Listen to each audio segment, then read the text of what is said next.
إن الحمد لله نحمده ونستعينه ونستهديه ونعوذ بالله من شرور أنفسنا ومن سيئات أعمالنا.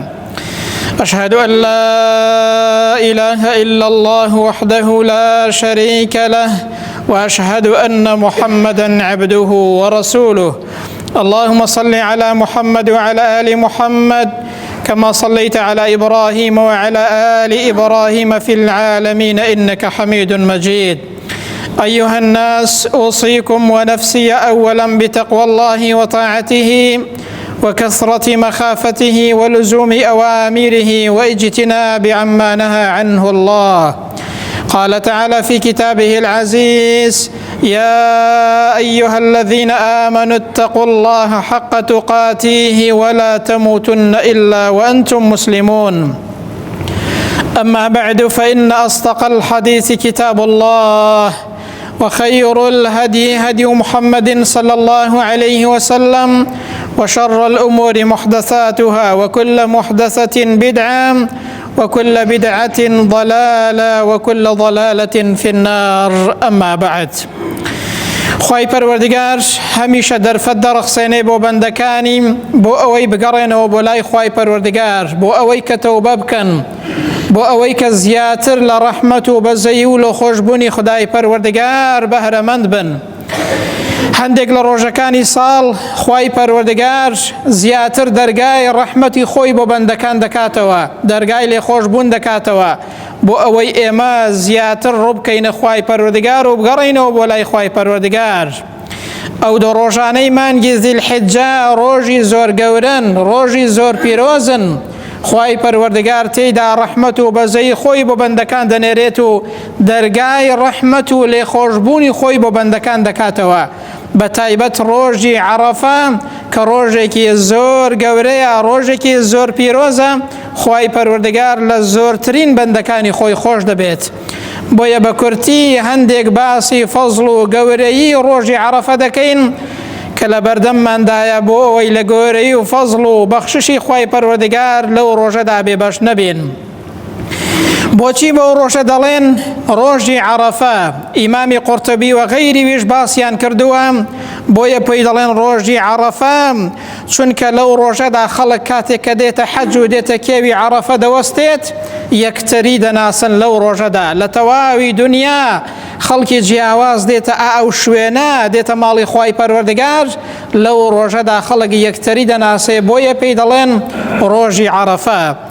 هەندێکی دیکە گوتویانە بۆیە بۆ ڕۆژە دەڵێن ڕۆژی عەرەفە چونکە لەو ڕۆژەدا جوبرائیل هاتووە مەناسیک و فەرز و واجب و ڕوکنەکانی حەجی فێری ئیبراهیم پێغەمبەر کردووە سەلات و سەلامی خوای پەروەردگاری لەسەر بێت.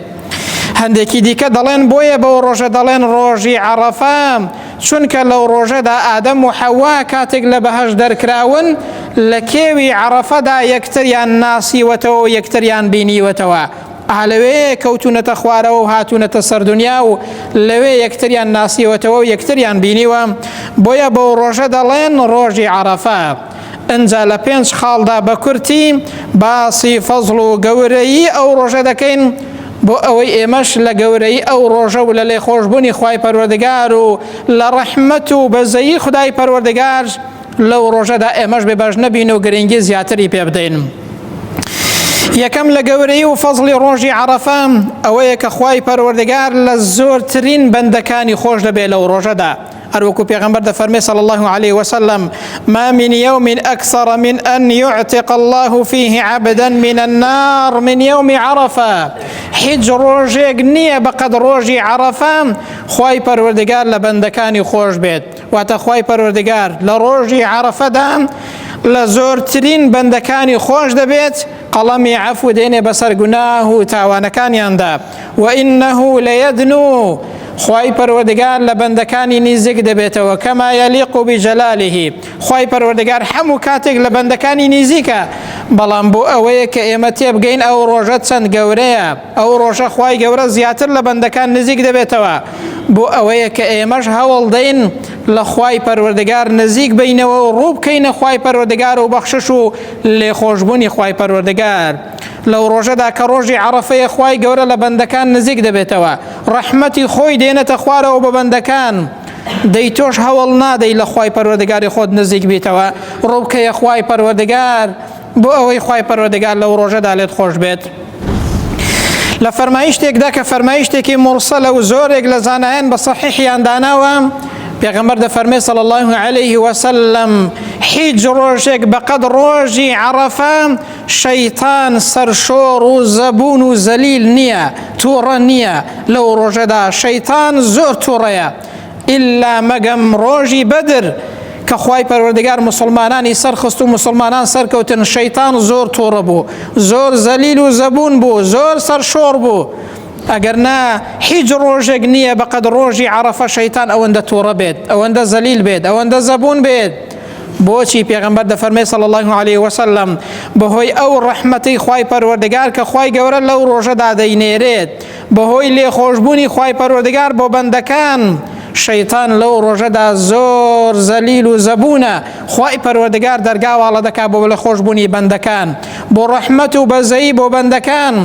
دەی ئەو فەرمایشتە پێمان دەڵێ ئێمە لەو ڕۆژەدا زیاتر ڕوو بکەینە خوای پەروەردگار، ڕوو بکەینە ڕەحمەتی خوای پەروەردگار. خوای گەورە دەرگای ڕەحمەتی خۆی دەکاتەوە، دەرگای لێخۆشبوونی خۆی دەکاتەوە. دەی با ئێمەش دەرگای دڵمان بۆ خوای پەروەردگار بکەینەوە، با ئێمە چاکتر ڕوو بکەینە خوای پەروەردگار. دەرفەتێک کە ئەو ڕۆژە با لە دەستمان نەچێ، خوای پەروەردگار لە زۆرترین بەندەکان خۆش دەبێت. با ئێمەش هەوڵ دەین یەکێک بین لەو کەسانەی کە خوای گەورە لێمان خۆش دەبێت. دووەم لە فەزڵ و گەورەی ڕۆژی عەرەفە ئەوەیە کە خوای پەروەردگار شانازی دەکات بەو بەندانەی کە لە کێوی عەرەفە دەوەستن. وكو پیغمبر دفرمي صلى الله عليه وسلم إذا كان يوم عرفة إن الله ينزل إلى السماء فيباهي بهم الملائكة. كاتك روجي عرفة دي خواي پروردگار ديت آسماني دنيا كما يليق بجلاله. اما نازانين شون هر وكل خواي پروردگار دوشيتوا او بو اويك اما بزانين او روجا شروجي كي گوريا انجا خواي پروردگار شانازی دەکات بەو کەسانە کە لە کێوی عەرەفە دەوەستن، دوعا دەکەن و دەپاڕێنەوە و داوای لێخۆشبوون لە خوای پەروەردگار دەکەن، هاتوونەتە ماڵی خوای پەروەردگار. خوای گەورە لە لای فریشتەکان شانازی بەو بەندانەوە دەکات. دەفەرمێ تەماشاکەن ئەوانە داوای چی دەکەن لە تەواوی دنیا و لە هەموو شوێنێکی ئەو دنیاە. خەڵک لە ماڵی خوای پەروەردگار کۆ دەبێتەوە بۆ ئەنجامدانی حەج، بۆ ڕووکردنە خوای پەروەردگار، بۆ جێبەجێکردنی یەکێک لە ڕوکنەکانی ئیسلام. ئەنجا خوای پەروەردگار شانازی بەو بەندانەوە دەکات و دێتە ئاسمانی دنیا بۆ ئەوەی لە بەندەکانی خۆش بێت. ئاو فەرمایشتە وەکو ئیبن عەبدولبەر فەرموویەتی بەڵگەیە لەسەر ئەوەی ئەو کەسانەی کە دێنە کێوی عەرەفە خوای گەورە لێیان خۆش دەبێت، چونکە خوای پەروەردگار شانازی بە کەسێکەوە ناکا کە ئەهلی گوناه و تاوانە. ئەو کەسانەی کە دێنە کێوی عەرەفە خوای گەورە لێیان خۆش دەبێت و پاک دەبنەوە. خاکی عەرەفە داخل بە خاکی حەرەم نییە. ئینسان کە لە کێوی عەرەفە دەوەستێ بۆ ئەوەیە کە لەوێ داوای لێخۆشبوون لە خوای پەروەردگار بکات و ڕوو بکاتە خوای گەورە بۆ ئەوەی پاک بێتەوە لە گوناه و تاوان. ئەنجا کاتێک دەڕوا بەرەو جێبەجێکردنی مناسیکی حەج، بەرەو جێبەجێکردنی ڕوکنەکان و واجبەکانی دیکەی حەج بۆ ئەوەی بە پاکی بڕوا و پاک بێتەوە لە گوناه و تاوان، ئەنجا دەچێتە ناو خاکی حەرەم. بۆیە ئەو ڕۆژە خوای پەروەردگار شانازی بۆ بەندانەوە دەکا کە هاتوون داوای لێخۆشبوون لە خوای پەروەردگاری خۆیان دەکەن. سێم لە فەزڵ و گەورەی ئەو ڕۆژە کە ڕۆژی عەرەفەیە، خوای پەروەردگار نیعمەتی خۆی بۆ مرۆڤایەتی تەواو کردووە، بۆ ئومەتی محەممەد صلی الله عليه وسلم نیعمەتی خۆی ناردووە و تەواوی کردووە. خوای پەروەردگار لەو ڕۆژەدا دینی تەواو کردووە. جوولەکەیەک بە ئیمامی عومەر دەڵێت ئاەتێک لە کتابی ئێوەدا هەیە ئەگەر ئەو ئاەتە بۆ ئێمە هاتپایە هەموو ڕۆژێکی ئەو ڕۆژەمان دەکردە جەژن. ئیمامی عومەر فەرمووی کام ئاەتە؟ فەرمووی ئەو ئاەتەی کە دەڵێت اليوم أكملت لكم دينكم. خوای پەروەردگار دەفەرمێ ئەو ڕۆ دینەکەتانم بۆ تەواو کردن. وأتممت عليكم نعمتي، ونعمتي خۆم بۆ تەواو کردن. ورضيت لكم الإسلام دينا. خوا دەفەرمێ من ڕازیم بەوەی کە ئیسلام دینی ئێوە بێت، بەرنامەی ژیانی ئێوە بێت، ژیانی خۆتان بەپێی ئەو دینە بەسەر بە نوڕێکی بخەن. ئەو ئاەتە تەواوکردنی نیعمەت و تەواوکردنی دینە. ئەنجا ئیمامی عومەر فەرمووی دەزانم ئەو ئایەتە لەکوێ دابەزیوە و چ ڕۆژێکیش دابەزیوە. ئەو ئایەتە لە کێوی عەرەفە بۆ پێغەمبەر دابەزی صلی الله عليه وسلم. لە ڕۆژی جومعە پێغەمبەر لە کێوی عەرەفە وەستا بوو کە ئەو ئایەتە دابەزیە سەر پێغەمبەر صلی الله عليه وسلم. ئەو نیعمەتە و تەواوکردنی دین، ئەو ئایەتە پیرۆزە لە ڕۆژی عەرەفە و لە کێوی عەرەفە بۆ پێغەمبەر دابەزیوە صلی الله عليه وسلم، کە ئەوەش یەکێکە لە گەورەی ئەو ڕۆژە و لە گەورەی ئەو شوێنە خۆی گەورە ئەو ئایەتەی دابەزاندووە بۆ سەر پێغەمبەر صلی الله عليه وسلم. چوارەم لە فەزڵ و گەورەی ئەو ڕۆژە ئەوەیە کە بە ڕۆژووبوونی ئەو ڕۆژە گوناه و تاوانی 2 ساڵ دەسڕێتەوە لە ئینسان، ساڵێکی ڕابردوو و هەروەها ساڵێکی داهاتوو. پێغەمبەر دەفەرمێ صلی الله عليه وسلم صيام يوم عرفة، ڕۆژووی ڕۆژی عەرەفە، واتە کە ئینسان بە ڕۆژوو بێ لەو ڕۆژەدا. إني أحتسب على الله أن يكفر السنة التي قبله والتي بعده. ومێدم وایە کە ئەو ڕۆژە ڕۆژووی ئەو ڕۆژە بە ڕۆژووبوون لەو ڕۆژەدا گوناهی ساڵێکی ڕابردوو و هەروەها ساڵێکی داهاتوو لە ئینسان دەسڕێتەوە. بەڵام وەریا بە گوناهە گچکەکان نە گوناهە گەورەکان، چونکە ئەوەی کە گوناهی گەورە بێت، ئەوەی کە حەق و مافی خەڵک بێت، پێویستی بە تەوبە هەیە و پێویستی بەدانەوەی ئەو حەق و مافەش هەیە کە ئینسان لەسەریەتی. بەڵام ئەو گوناهە گچکانەی کە ئینسان لە 2 ساڵدا دەیان کات، ئەو ڕۆژە و بە ڕۆژووبوون لەو ڕۆژەدا هێندە گەورەیە. ڕۆژووی ئەو ڕۆژە کە ڕۆژی عەرەفەیە گوناهی 2 ساڵ لە ئینسان دەسڕێتەوە. ئاوەش گەورەی ئەو ڕۆژەمان پێ دەڵێت، گەورەی بە ڕۆژووبوون لەو ڕۆژەماندا پێ دەڵێت کە ئینسان پێویستە بە ڕۆژووبوون لەو ڕۆژەدا لەدەست نەدات. پێنجەم لە گەورەی و فەزڵی ڕۆژی عەرەفە ئەوەیە کە چاکترین دوعا و پاڕانەوە کە خوای پەروەردگار قبوڵی دەکات بریتیە لە دوعاکردنی ڕۆژی عەرەفە. پێغەمبەر دەفەرمێ صلی الله عليه وسلم خير الدعاء دعاء يوم عرفة. چاکترین دوعا کە ئینسان بیکات خوای گەورە قبوڵی دەکات، لە لای خوای پەروەردگار قبوڵە. پێغەمبەر دەفەرمێ صلی الله عليه وسلم دوعا و پاڕانەوەی ڕۆژی عەرەفەیە. ئەوە مانای ئەوەیە ئەتۆش لەبیرت بێ ئەی ئینسان، ئەی موسڵمان، لەو ڕۆژەدا زۆر دوعا بکە و بپاڕێەوە، ڕوو بکە خوای پەروەردگار ئەوەی کە پێداویستیت هەیە و ئەوەی کە پێت خۆشە بپاڕێەوە لە خوای پەروەردگار و داوای بکە. و پێغەمبەر دەفەرمێ صلی الله عليه وسلم و چاکترین شتێک کە ئینسان لەو ڕۆژەدا بێڵێت ئەو زیکرەیە کە بڵێت لا إله إلا الله وحده لا شريك له له الملك وله الحمد وهو على كل شيء قدير. ئەو زیکرات چاکترین دوعا و پاڕانەوەیە، چاکترین زیکرێکە کە ئینسان لەو ڕۆژەدا بیکات و هەر دوعایەکی دیکەش کە دەتەوێت لەو ڕۆژەدا بیکە، چونکە پێغەمبەر دەفەرمێ صلی الله عليه وسلم چاکترین دوعا دوعای ڕۆژی عەرەفەیە، واتە خوای پەروەردگار قبوڵی دەکات، واتە ئەو ڕۆژە زۆر گەورەیە، واتە ئەو ڕۆژە زۆر پیرۆزە، واتە خوای پەروەردگار دەیەوێت پێمان بڵێت کە بپاڕێنەوە لە خوای پەروەردگار، کە ڕوو بکەنە خوای پەروەردگار، کە زۆر دوعا بکەن، کە زۆر هەوڵدەن. ئەو ڕۆژە ڕۆژێکی زۆر گەورەیە، هەوڵدەن کە لە دەستان نەچێت ئەو ڕەحمەتە و بەزەی خوای پەروەردگار کە دێتە خوار لەو ڕۆژەدا، کە خوای گەورە لە بەندەکانی خۆش دەبێت، دەی هەوڵدەن ئێوەش یەکێک بن لەو کەسانە کە خوای پەروەردگار لێتان خۆش دەبێت، کە بێگومان خوای گەورە بەوە لە ئینسان خۆش دەبێت کە ئینسان ڕوو بکاتە خوای پەروەردگار، کە ئینسان بگەڕێتەوە بۆ لای خوای پەروەردگار، کە ئینسان تەوبە بکات لە هەرچی گوناه و کەم و کڕیەیە کە هەیەتی. دەرەنجامی کۆتایی ئەو بابەتە بەوە دێنین کە دەڵێن ئەو ڕۆژە دەرفەتێکی زۆر پڕخێرە، ڕەحمەت و بەزەی خوای پەروەردگار دێتە خوار. ئەو ڕۆژە ڕۆژێکی زۆر گەورەیە، با هەوڵ دەین لە دەستمان نەچێت. ئیبن القەیم دەڵێت ئەو ڕۆژە ڕۆژی تەوبە و گەڕانەوەیە بۆ لای خوای پەروەردگار. خوای پەروەردگار ئینسانی تەوبەکاری خۆش دەوێت. ئەو ڕۆژە ڕۆژی گەڕانەوەیە بۆ لای خوای پەروەردگار، چونکە ڕەحمەت و بەزەی خوای پەروەردگار لەو ڕۆژەدا دادەبەزێت، چونکە خوای پەروەردگار لە زۆرترین بەندەکانی خۆش دەبێت، کەواتە ڕۆژی تەوبەیە، ڕۆژی ڕووکردنە خوایە. ئەی ئینسان ڕوو بکە خوای پەروەردگار. و دەفەرمێ ئەو ڕۆژە ڕۆژی دوعاکردن و پاڕانەوەیە، وەکو پێغەمبەر دەفەرمێ صلی الله عليه وسلم چاکترین دوعا و پاڕانەوە بریتیە لە دوعای ڕۆژی عەرەفە. ئەو ڕۆژە ڕۆژی ملکەچیە بۆ خوای پەروەردگار، چونکە شەیتان تێیدا زۆر تووڕەیە، شەیتان تێیدا زۆر زەلیل و زەبوونە. ئەی موسڵمان تۆ ملکەس بە بۆ خوای پەروەردگار، تۆ چاکتر ڕوو بکە خوای پەروەردگار، حەز بە زەلیلی و کەمی بکە لە بەرامبەری خوای پەروەردگاردا، چاکتر ڕوو بکە خوای پەروەردگاری خۆت.